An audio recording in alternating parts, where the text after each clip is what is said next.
So welcome to the oral defense of my PhD. My name is Wang Ao. Today I will give you a presentation of some main works I did during the 3 year of my PhD study with the title Seismic and Ultrasonic Surface Wave Differential Imaging for Monitoring Anthropogenic Structures and the Surrounding Subsurface. Here is the outline of my presentation. Before we introduce some main works of my study, we will first get familiar with surface waves and the surface wave methods. In the second part of my presentation, we will talk about a new inversion input data, which is the phase velocity derivative. In the following, we introduce differential inversion in surface wave methods, and finally, some conclusion and future works following my study. First of all, what are surface waves? How do we measure and analyze them? How do we use surface waves in my PhD study? Well, surface waves are elastic waves generated in the presence of boundary. They propagate parallelly to the surface, transporting the high energy from the source and have a long propagation distance. There are several types of surface waves: Rayleigh wave, love wave, and Scholte waves. Our study is mainly based on Rayleigh waves involve particles' elliptical motion at a vertical plane. The most common method to analyze surface waves is multiple channel analysis of surface waves. Generally, we use a series of receivers to record the arriving signals. For example, in the field measurements, we use a series of geophones which are lined up to record the arriving signal from an active source, for example, a sledgehammer. In the laboratory, we use laser interferometer to record particles' motion at the surface, and use piezoelectric transducers as active source. Here is an example of laboratory measurements. We present recording signals in a seismogram, the amplitude as function of time and the location of each receiver. Then we apply a certain processing method to get what we call a dispersion diagram. Here is the phase velocity as function of frequency. In this figure, we observe two modes, the fundamental mode and the first higher mode. If we pick the maximum amplitude at each frequency, here are the black dots, we obtain the dispersion curve of phase velocity correspond to the fundamental mode. Usually in geophysics problems, the medium we measured is unknown, or we want to know what just happened in the medium at the moment we measure it. To do that, we need an inversion process. In the case we have a medium where the model parameters are well known, we can calculate the theoretical dispersion data. Here is the phase velocity as function of frequency. This is a forward problem. In an inverse problem, where the model parameters are unknown. So in this case, we need to use the measured dispersion data to infer model parameters of the medium. There are a lot of inversion algorithms which can be generally separated in two categories: local inversion and global inversion. Here we give an example presented in an article of Sunbridge. We have T1 and T2, two model parameters that we are looking for. And the third X gives us the probability value of each pair of T1 and T2. At the location where we have the maximum probability, this corresponds to the model parameter T1 and T2 that we are looking for the medium we measured. So the local inversion uses an initial model which is close to the true model and search the model parameters in a relatively small region. So in this way, local inversion have a low computation cost and therefore become popular when a large number of model parameters need to be inverted. However, local inversion can be trapped in some local solutions, for example, here, here, and here, in the case of a bad guess on the initial model. Well, the global inversion doesn't have this kind of problem because global inversion don't need an initial model. They search model parameters in the whole parameter space randomly or pseudo-randomly. So after several iterations, we can finally find the model parameter which correspond to the maximum value of probability. Compared to local inversion, global inversion is more time-consuming, especially when a large number of model parameter is needed. However, today, thanks to the powerful computers, global inversion becomes more popular. So in our study, we choose to use a global inversion method, which is the neighborhood algorithm. This inversion algorithm has been widely used in surface wave methods. And our study is based on 1D models where the semi-analytical solutions can be calculated really fast. The neighborhood algorithm I used is locally developed in our laboratory on Python, so it will be easier to implement the approaches that I develop in this algorithm. Now we know the classical inversion, now we know the classical acquisition, processing, inversion process of surface wave methods. So what are my jobs in the PhD study? Well, in the context where the climate changing nowadays affects the shallow subsurface of the Earth and as well as sustainable structures, it is important to monitor variations in these media. In time-lapse monitoring, we measure the medium's initial state and name it baseline. Then we repeat the measurements at the same medium at another time and call it the repeat line. So by comparing model parameters between baseline and repeat line, we can find the variations in the media. So by doing time-lapse monitoring, it is possible to estimate weak variations in the medium, thanks to modern equipment like permanent receivers, which can be buried in the medium during the construction. However, there are some challenges with apply surface wave methods in time-lapse monitoring.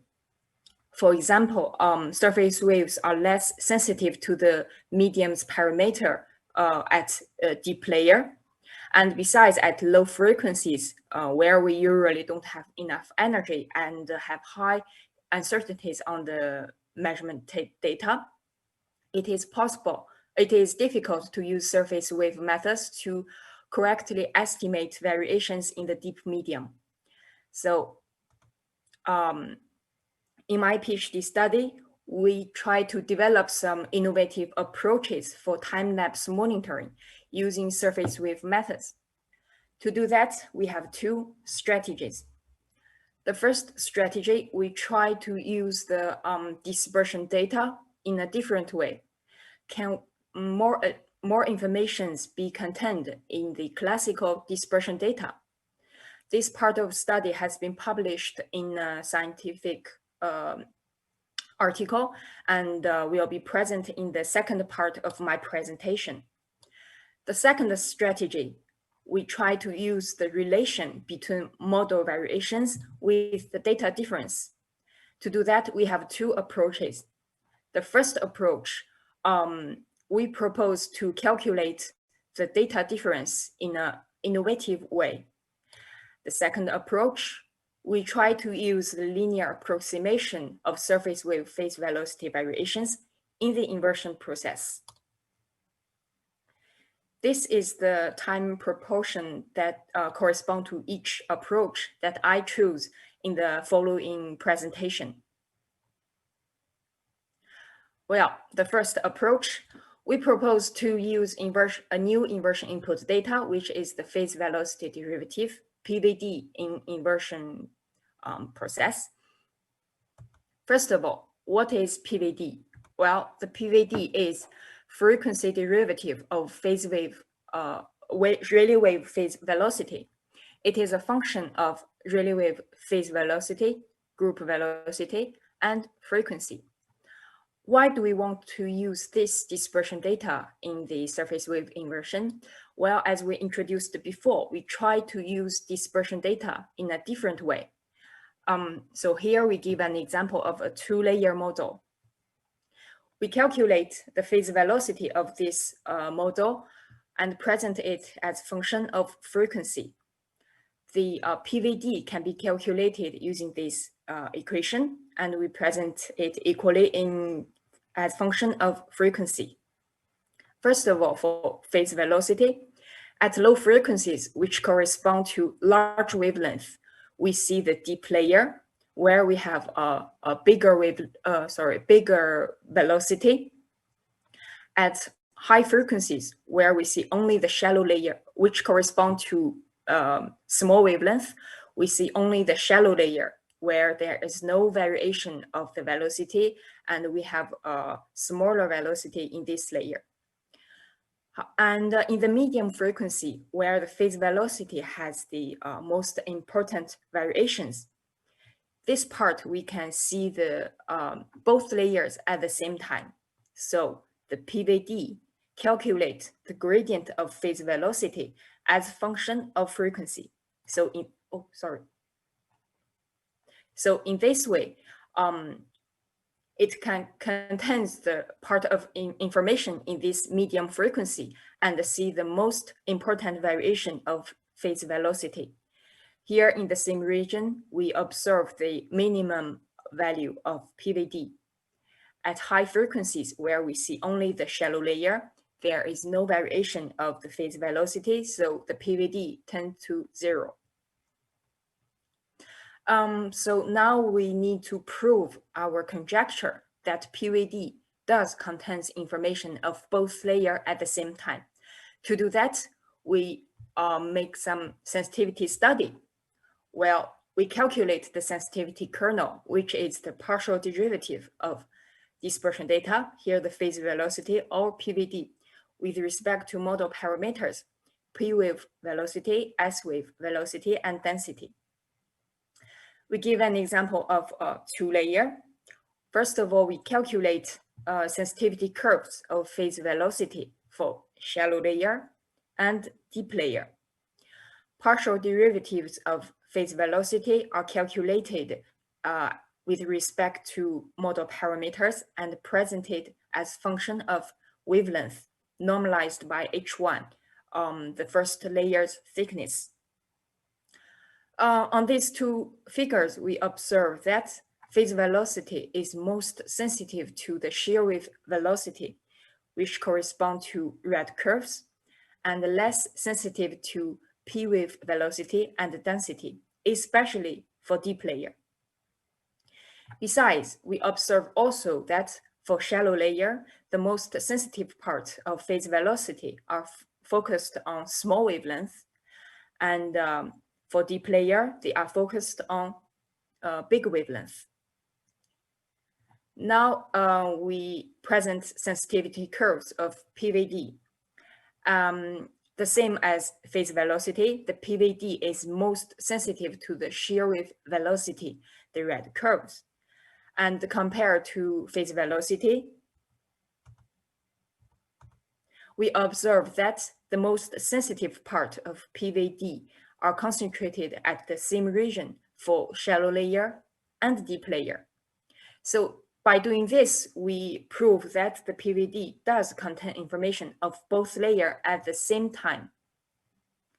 In the published article, we have some experimental tests on the PVD inversion and phase velocity inversion. The result shows that the PVD can provide a better resolution on inversion data for both layers. However, phase velocity cannot prove better resolution on the inversion results of deep layer. Now we will just show you the experimental test in this presentation. In our laboratory, we have two small-scale epoxy resin models, C0 and C65, to present baseline and repeat line, simulating two variations in the time-lapse monitoring. These two models are nearly identical, except there are some shear wave variations in the deep medium, and the variation ratio is 17%. This is the experimental setups that we used for these two models. We use a laser interferometer to record the particles motion at the surface and use a piezoelectric transducer as an active source. These are the measured dispersion curve of phase velocity. For both baseline and repeat line, at high frequencies, we see there is nearly no variation. So that corresponds to the identical shallow layer for the two models. At low frequencies, we see that there are variations between baseline and repeat line. So this corresponds to the shear wave velocity in the deep layer. Here is the measured dispersion curve of PVD. As we introduced before, the PVD is most sensitive at the medium frequency, and this is the region where we observe the variations between baseline and repeat line. At high frequencies, where we see the shallow layer, there is no variation on the phase velocity, so the PVD tends to 0. At low frequencies, we don't have enough energy, so there are oscillations at this part. In order to improve the stability of PVD in the inversion process, and in the meantime, to use the most sensitive part of this dispersion data, we propose to use a combined data made by phase velocity at low and high frequencies and PVD at the medium frequency. So by using combined data in the surface wave inversion, we use the most sensitive part of both dispersion data, and in the meantime, we avoid the PVD problems at high frequency and low frequencies. Here are the inversion results using phase velocity inversion and combined data inversion. First of all, let's take a look at the inversion results of phase velocity. In this figure, each circle corresponds to one inverted model. Red circles correspond to baseline and blue correspond to repeat line. Inversion results are presented as function of VS1, shear wave velocity of shallow layer, and VS2, shear wave velocity of deep layer. For VS1, we see that blue and red circles are concentrated, but for VS2, we see that the results are overlapping. So it is difficult to estimate variations between baseline and repeat line using phase velocity inversion. Besides, the phase velocity inversion estimate 16% of variation at the deep layer instead of 17. Here are the inversion results using combined data. Compared to this figure, we observe that inversion results of combined data can be well separated. So it is possible to estimate the variations between baseline and repeat line using combined data inversion. And this inversion estimates 16.1% of variation compared to the true value 17%. So in the first approach, we propose to use the PVD as inversion input data, which contains more information of the medium and improve the resolution of the inversion results. Now we will introduce the second strategy we propose in my PhD study, where we try to use the relation between model variations with the data difference. So to do that, we introduce differential inversion in surface wave methods. Based on differential inversion idea, we have two approaches. The first one is an innovative method to calculate data difference, which is the diagram difference. And the second approach, we use linear approximation of Rayleigh wave phase velocity in the differential inversion, which can relate model variations with data difference. First of all, what is differential inversion? In classical time-lapse monitoring, we have a medium. We measure it at time t0, get baseline, and at time t1 to have repeat line. We apply two independent inversions on baseline and repeat line. By comparing the model parameters between them, we obtain the variations of the medium. However, in a differential inversion, we propose to use data difference as inversion input data. So we have the measured baseline, repeat line. We calculate the data difference between them. Then we build a synthetic baseline B prime, give a model M prime to build synthetic repeat line R prime. In the same way, we calculate data difference between synthetic baseline and repeat line. In the inversion process, we have a misfit function to calculate. It's important, the distance between two data differences. So if these two differences are close, we will take the model M prime as output model parameter. If not, we need to change the model M prime and repeat what we have just done. So by using the data difference in the inversion, we use only the difference due to the model variations in the inversion. Now the question is, how do we calculate this data difference? To do that, we propose a new method to by comparing dispersion diagram. This idea is inspired by statistical researchers. Well, they use histogram to analyze data, which is an approximate presentation of the data distribution. Here we have an example of two histograms presenting the numbers of students in each height class.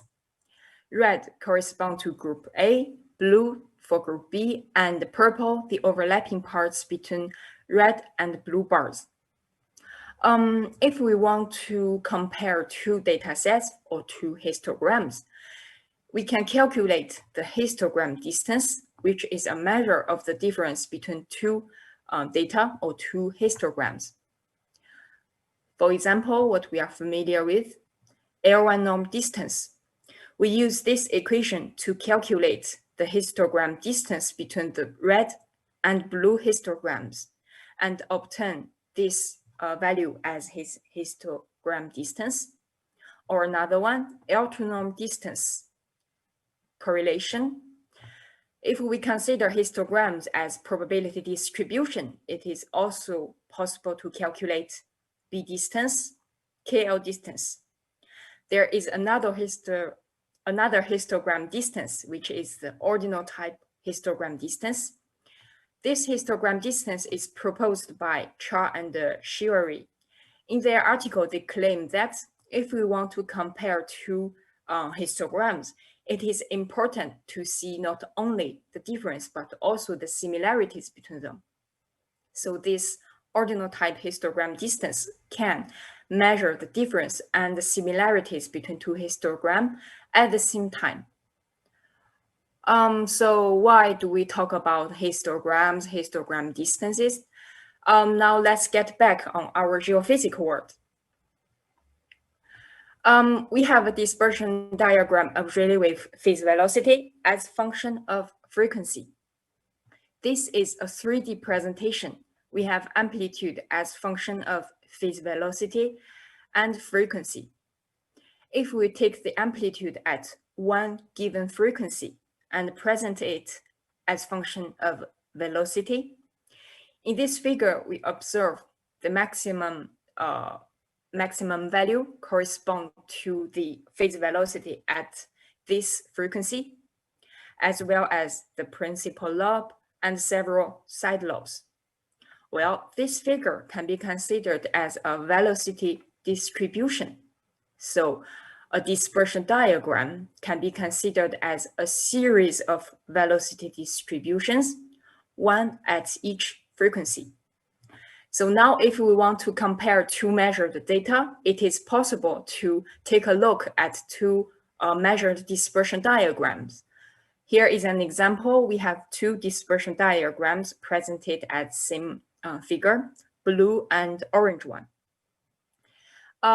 If we plot amplitude at 4 different frequencies, 50, 60, 80, and 90, in this figure, we observe the velocity distributions at different frequencies. So classically, we compare measured dispersion curve between two data sets. That means at each frequency, we only compare the difference between the maximum value. However, there are more information contained in the, for example, the shape of each lobe, the width of each lobe, the distance between them, etc. So it is possible to calculate the difference between two velocity distribution by using the histogram distance that we introduced before. So if we want to compare two dispersion diagrams, we can calculate a series of histogram distances between velocity distribution, one at each frequency. So now we will try to use this new data difference, diagram difference in differential inversion workflow. Well, we are familiar with this workflow. So now we will just use the different diagram difference to calculate difference between baseline and repeat line. And in the inversion process, we have a misfit function to calculate the L2 norm distance between two diagram differences. In my manuscript, we have presented some experimental tests on different kind of diagram difference using different histogram distances we introduced before, like L1 and L2 norm distances, correlation, B distance, KL distance, and also the ordinal type histogram distance. The results shows that the ordinal type histogram distance has the best behavior because it can measure the difference and similarities between two measured dispersion diagrams. So in the following, we will use this kind of diagram difference on some laboratory measurements. Here we use two small-scale epoxy resin models. The experimental setups are identical as we introduced before, except we use repeat line C25. Here is what we will do. We have the baseline C0, which is considered well-known, and the repeat line C25 is unknown. So we want to apply two different inversion approaches to estimate the model parameters of this repeat line. Here are the inversion results. In this figure, each dot or each circle corresponds to one inverted model. Red dots correspond to inversion results of phase velocity, blue correspond to differential inversion, and the black dashed lines correspond to the true value of repeat line. Here, inversion results are presented as function of VS1, shear wave velocity of shallow layer, as well as the misfit value of each inverted model. Here, as function of VS2, shear wave velocity of deep layer, and their misfit values. In this figure, we present inversion results as function of VS1 and VS2. First of all, at this figure, we observe that inversion results, the blue and red dots, are concentrated around the true value of VS1. However, it is not the case for VS2.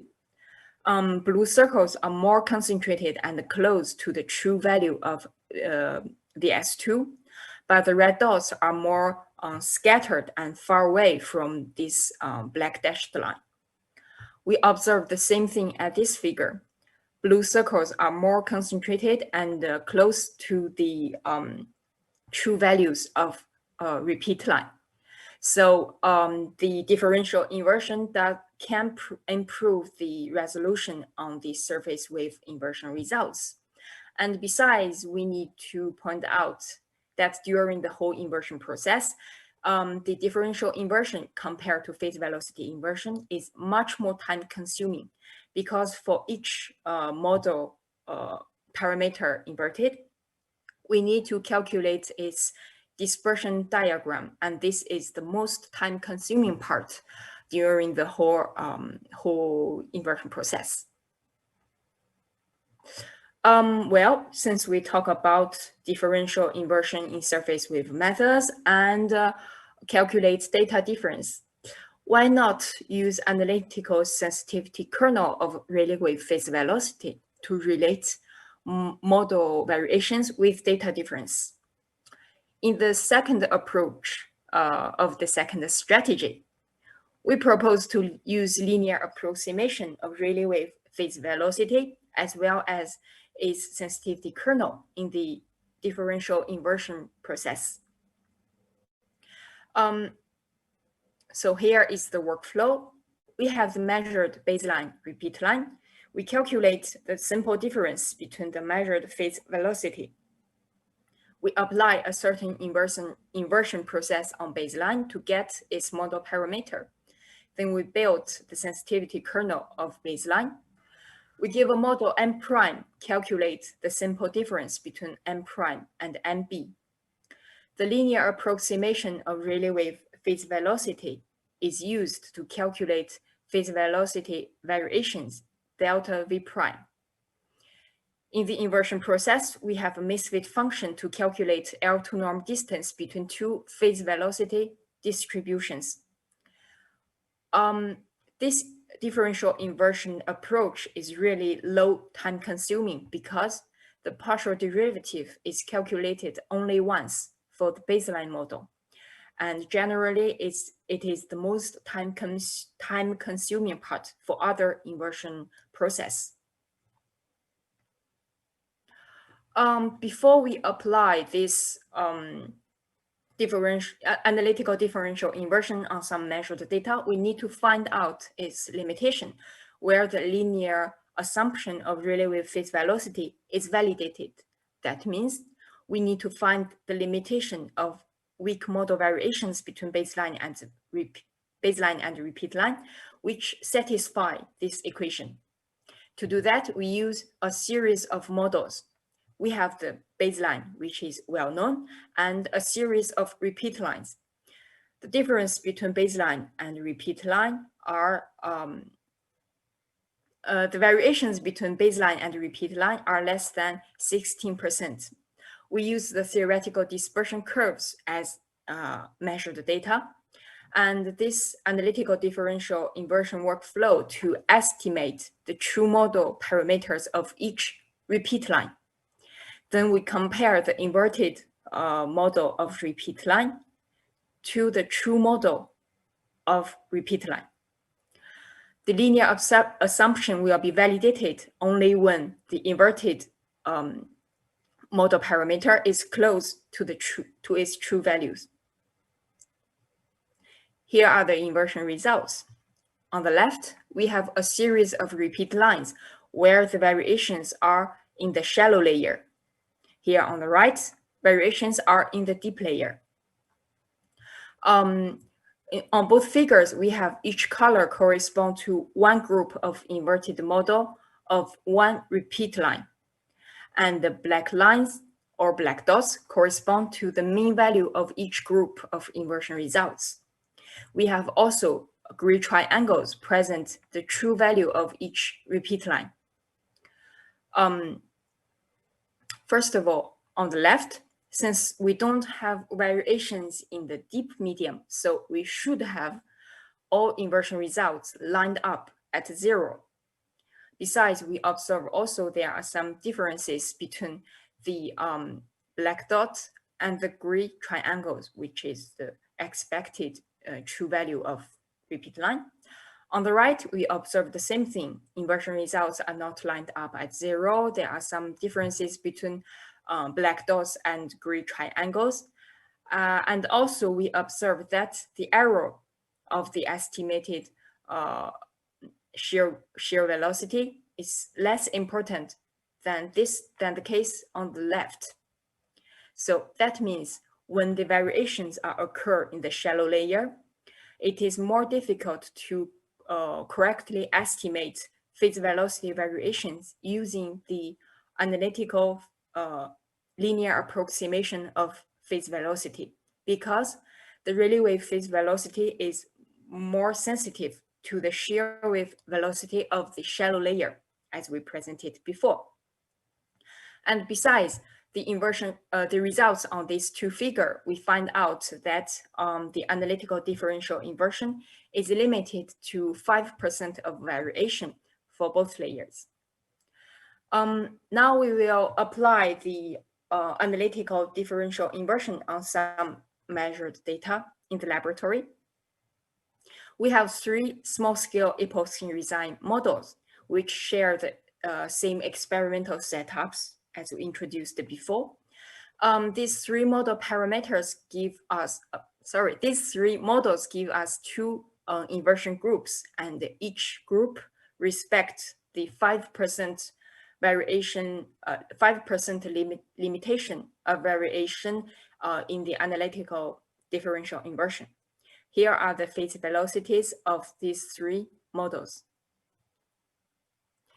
In this figure, we calculate the phase velocity variations between baseline and repeat line.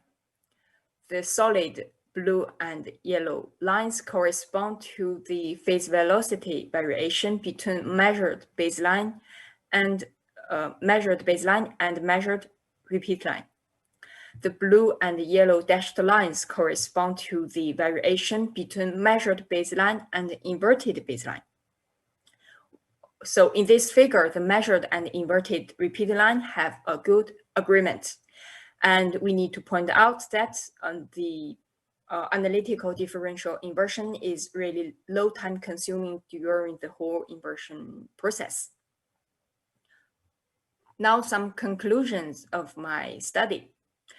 Well, in my study, we propose some innovative approaches for time-lapse monitoring using surface waves. To do that, we have 2 strategies. The first one is to use dispersion data in a different way. And the second is to use the relation between model variations and the data difference. To do that, we propose the differential inversion in surface wave methods. In the following, I will use a small workflow to relate each part of approach that we used in the study. So we have baseline and repeat line correspond to 2 measurements in the time-lapse monitoring. The first approach, we propose to use the combined data made by phase velocity at low and high frequencies and PVD at medium frequency as inversion input data.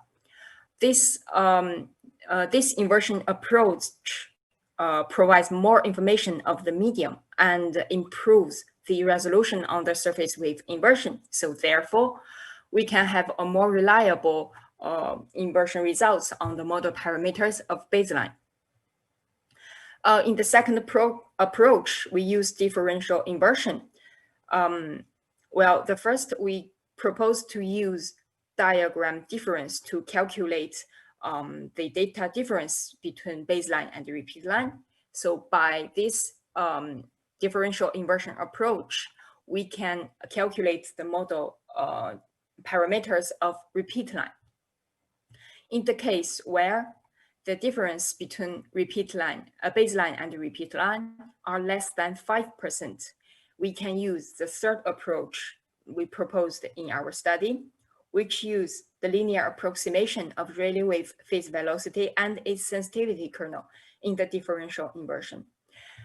This approach can further improve the resolution on the surface wave inversion results. So therefore, provide more reliable inversion results on both baseline and repeat line. Finally, some future works. Well, our study are mainly based on 1D models. It is important to generalize all these three approaches in some more complicated cases. For example, medium with more layers, the parameter between each layer have a high contrast, or 2D models, etc. And our study are based on fundamental mode for all three approaches. So in some cases where the fundamental mode is no more dominant, it is important to apply multiple mode studies on these approaches. And besides, all three approaches have been validated on some laboratory data. It is important to make some tests on the field data where more uncontrolled factors occur, and we have high sensitivity on the measured data. Besides, we try to apply passive surface wave methods on time-lapse monitoring, which can further improve the repeatability of the measurements in time-lapse monitoring. Thank you for your attention.